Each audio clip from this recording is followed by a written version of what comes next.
Scholastic Audio presents Sisters of the Lost Marsh, written and read for you by Lucy Strange.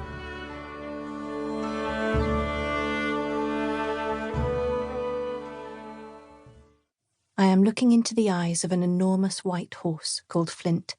They are glossy brown, like puddles after fresh fallen rain, with long black eyelashes. I hate him, this big stupid creature we've been given in exchange for my eldest sister. Silas Kirby brought him over to our farm the morning after the betrothal. "That's a good ploughing horse for you, Nate Fernsby," he said. "That's a good anything horse," Dada replied, squinting into the cold sunshine and stumbling down the steps. He looked the horse up and down and nodded, impressed. Then he said, "Check him over for me, Willa." Dada doesn't know the first thing about animals. It isn't even his farm, really, it's Grammy's. Everything we know about farming we've learned from her. Dada likes to dish out orders, and he swans about at market like a gentleman farmer, but he doesn't know one end of a beast from the other. Flint stood still in the frosty muck of our yard while I inspected him, running my hands over his big shoulders and strong back. He danced about a bit, making it tricky for me to check his hooves. He jerked away when I tried to see his teeth. "You're a lively fellow, aren't you?" I muttered, and Flint tossed his head proudly. At last I was done. I nodded at Dada, and his eyes widened with a sort of baffled glee that someone should barter such a magnificent animal for one of his wretched daughters, like gold for a sack of dung. "Walk him up and down a bit, Willa," Dada said, and then he watched as Flint clopped steadily over the cobbles and back again. "Will you be wanting to give Grace an inspection too, Mr. Kirby?" I said, looking him right in the eye. Dada glared at me, but Silas laughed, and my little sisters were delighted. "Grace!"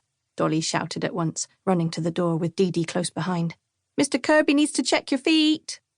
Darcy, the youngest of the triplets, rolled her eyes at them. Grace met Dolly and Deedee on the step.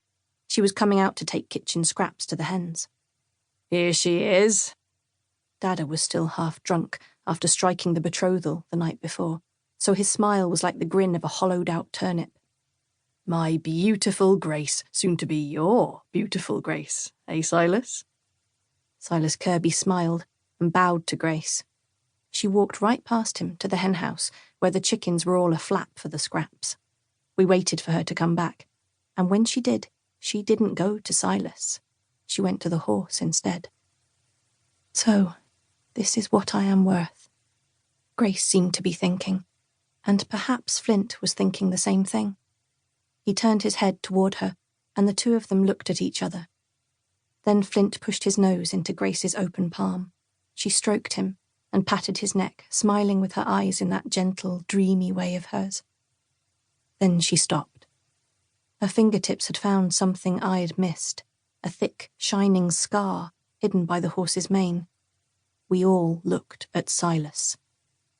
"That were from breaking him in," he grunted. "Bit jumpy as a colt, too cocky by half, but he's more settled now. He'll be a good boy if you're firm with him. Born 2 summers ago to my grey mare, Silver, best broodmare on the marshes." But Grace wasn't listening. She had closed her eyes and was resting her forehead against Flint's. Dada pushed past his eldest daughter. He squinted at the scar on Flint's neck. "Ah," he said, "some beasts need reminding who's in charge. Won't have done him no harm." "Excuse me," Grace said quietly, and I don't know if she was talking to us or to the horse. She stroked his nose again, then turned to go back inside. "I have to tend to the fire." Silas smiled slowly, and his gaze followed Grace as she walked up the steps to the kitchen door. Then he and Dada shook hands. We argued that night, Dada and me, even worse than usual. "You sold our Grace," I screamed at him, as he shoved me out the kitchen door. "Daughter peddler!" I bellowed from the middle of the stinking puddle I landed in. "You pig!" It was a terrible cold night, so I had to shelter in the henhouse. My thoughts raged around and around, louder than the winter wind, and wilder too. The anger kept me warm, though, at least for a while.